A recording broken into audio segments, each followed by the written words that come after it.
Peristiwa perkelahian antara dua remaja di Kota Madiun, Jawa Timur berujung pada pembunuhan.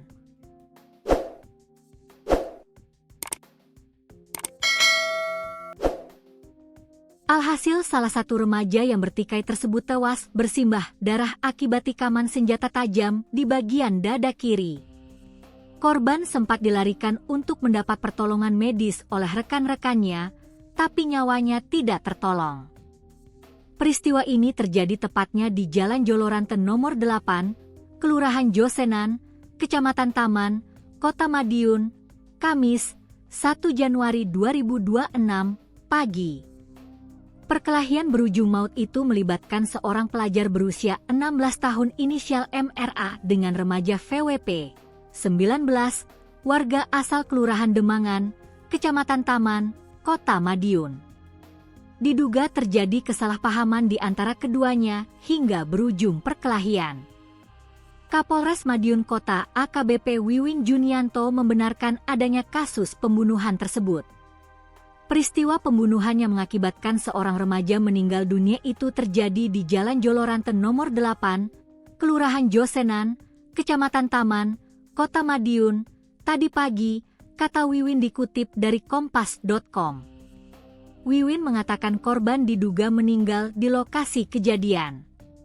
Saat ini jenazah korban dibawa ke RS Gria Husada Kota Madiun untuk dilakukan visum et repertum.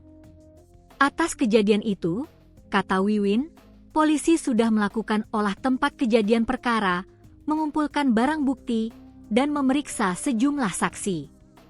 Tak hanya itu, polisi juga sudah menangkap seorang remaja berinisial MRA, 16, yang menjadi terduga pelaku pembunuhan. Kami juga sudah mengamankan seorang terduga pelaku berinisial MRA, 16, yang masih berstatus pelajar. Selain itu, sejumlah saksi, termasuk keluarga korban dan rekan-rekan yang berada di sekitar lokasi, telah dimintai keterangan guna mengungkap rangkaian peristiwa secara utuh, tandas Wiwin.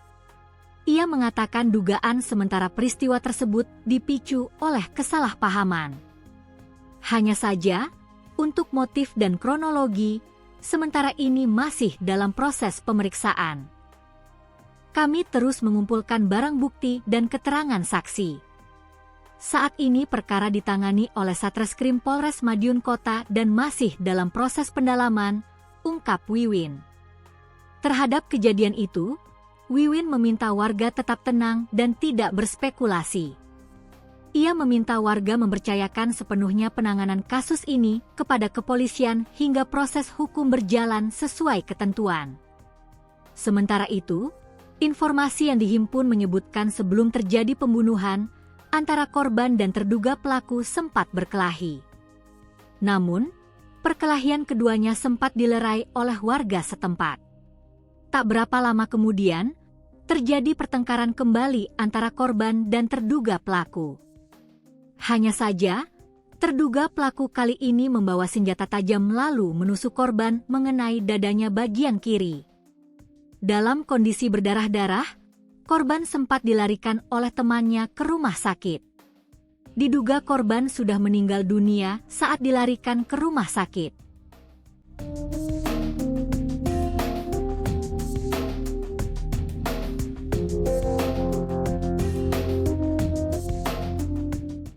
Pelaku dalam kasus pembunuhan tragis ini diketahui merupakan seorang remaja pria yang masih berstatus sebagai pelajar. Fakta bahwa pelaku baru menginjak usia 16 tahun menjadi sorotan utama karena ia masih dikategorikan sebagai anak di bawah umur menurut hukum yang berlaku. Meskipun usianya masih sangat muda, tindakan kekerasan yang dilakukannya telah mengakibatkan hilangnya nyawa orang lain. Hal ini memicu keprihatinan mendalam dari berbagai pihak mengenai kondisi psikologis dan kontrol emosi pada remaja di lingkungan sekolah maupun sosial. Karena statusnya yang masih pelajar dan di bawah umur, proses hukum terhadap pelaku akan mengikuti ketentuan Undang-Undang Perlindungan Anak atau Sistem Peradilan Pidana Anak. Penanganan kasus ini memerlukan pendekatan khusus yang berbeda dengan tersangka dewasa.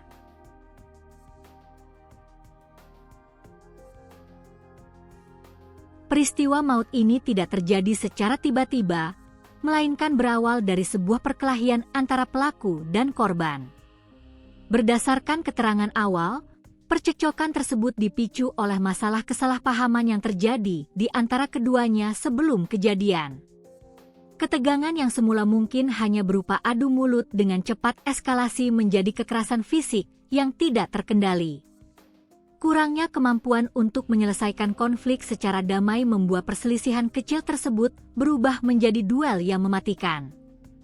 Polisi terus mendalami detail dari kesalahpahaman tersebut untuk mengetahui apakah ada motif dendam lama ataukah murni karena emosi sesaat. Faktor lingkungan dan pergaulan diduga kuat turut memengaruhi reaksi pelaku dalam menghadapi perselisihan tersebut.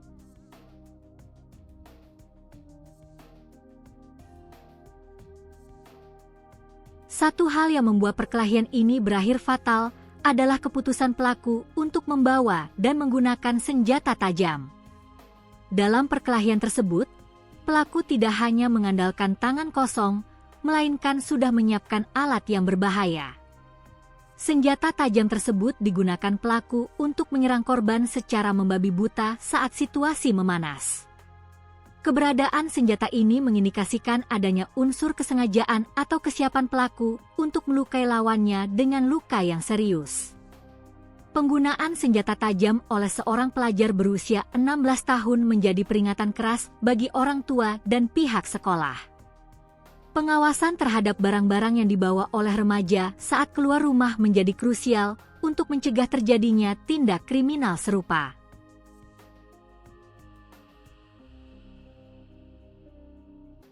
Korban mengalami luka yang sangat fatal akibat serangan senjata tajam yang diarahkan oleh pelaku. Berdasarkan laporan medis dan kepolisian, tusukan tersebut mengenai bagian vital tubuh korban, tepatnya di area dada bagian kiri. Dada bagian kiri merupakan area yang sangat rawan karena terdapat organ jantung, sehingga luka tusuk di bagian ini seringkali berakibat fatal dalam waktu singkat. Serangan tunggal namun tepat sasaran tersebut membuat kondisi korban langsung kritis di tempat kejadian. Luka tusuk yang dalam ini menyebabkan pendarahan hebat yang sulit dihentikan secara manual di lokasi. Hal inilah yang menjadi penyebab utama korban tidak mampu bertahan lama meskipun sempat mendapatkan upaya pertolongan pertama.